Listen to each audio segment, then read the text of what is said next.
Narito tayo sa bayan ng Indang, Cavite at ating tuklasin ang panibagong kwento ngayong araw. Maraming kamanghamanghang bagay ang matatagpuan dito sa Indang. Kabilang dito ang aming tatalakayin. Kamanghamanghang talento ang ating tutuklasin. Kaya tara, samahan nyo kami. Alamin natin ang kwento ni Nanay Bubot.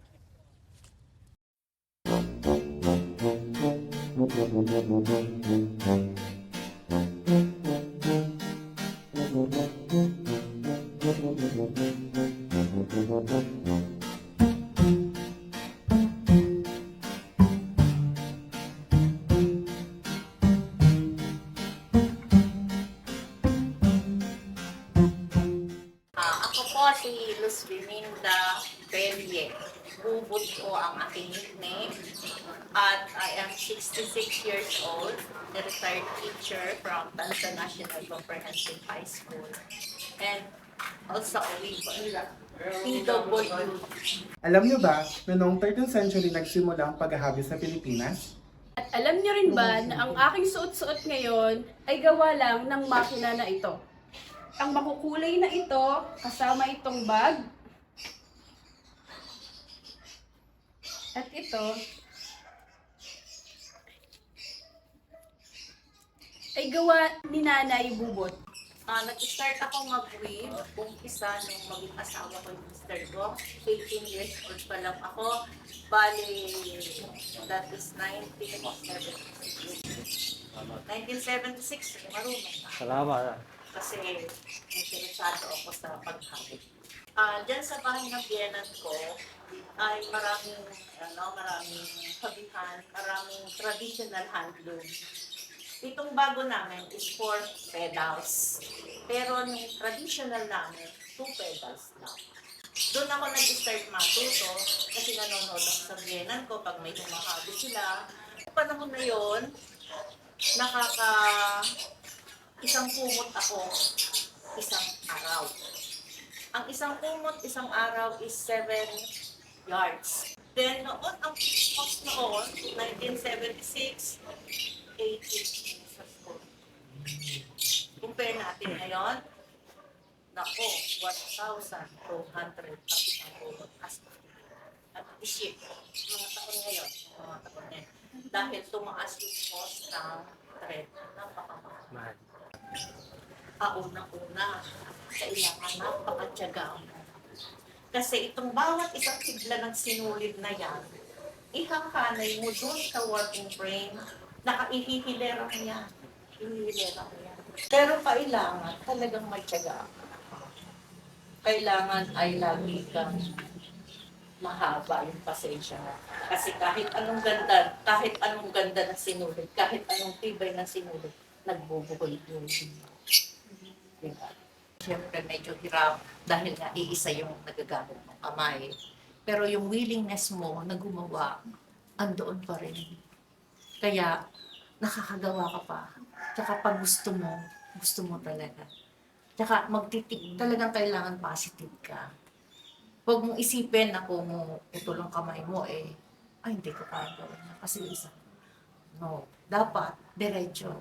Kaya ko yan. Kaya ko yan gawin. Tutulungan ako. Yun ang aking naging sa isip ko na sasabihin natin na mahirap. Pero hindi. Dapat sasabihin nyo, tulungan mo kung baka kaya ko. At lahat yan, ma-accomplish. 9 years na akong ganito. 9 years. 2015. 2016, nagkaroon kami ng association. Nagkaroon kami ng training sa Philippine Textile Research Institute. Sumama ako. Kasi ang opportunity doon ay napakalaki. Tuturuan kasi kami doon mag-design ng tela. Ang ano namin dito ay walang design. Yung traditional hobby lang. Over, under. So gusto niyo po yung... Gusto ko yung may design kasi alam ko matututunan ko yun. Sa bawat pattern na binibigay sa amin, isang design lang siya kung tawagin. Iba yung suot mo dito. Dito nang nakakatalo Sa suot mo dito, then sa tapak mo sa paa. Yan lang nakakaiba sa harness at saka sa pera. Ngayon, yung binigay nilang pattern sa amin, isa lang. Parang 5 siya. Pero yung isang pattern na binigay sa amin, dito nga, at saka sa paa. Yun, Maltese cross, tinawag namin. Ngayon, nag-iba ako ng paa.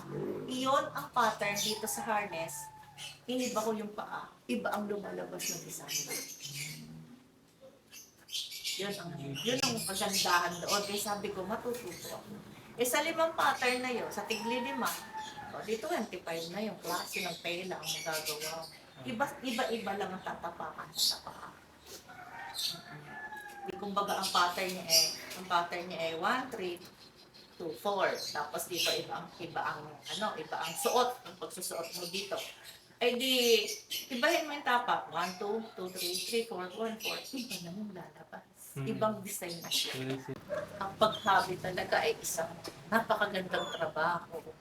Nakakaaliw na trabaho. Huwag kayong mamihasa ng lagi basta lang nakaupo. Yung bang, kung ano yung alam mo na pagkakakitaan mo, yung alam mo na ikaw ay magiging inspirasyon nga ng mga tao. Lalo na sa sitwasyon ko na ganito ako. Tapos makikita nila na ganun ang ginagawa ko. Grabe pala yun, no? Iisa kamay, ganun. So, yayakag ko rin yung iba, lalo na yung mga taga rito sa amin.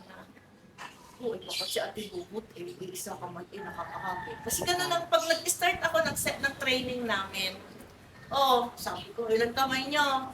2. Ako, 1 lang. Sa ilalim. Wait lang tao. Tapos balik ko siya. Pasok mo lang siya sa dito po. Ayan, okay. Tapos balik ko po. Balik mo siya.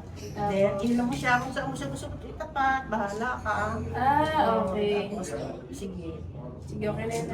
Ganun lang. Ganun, pilis mo na. Tayo na't bumabi!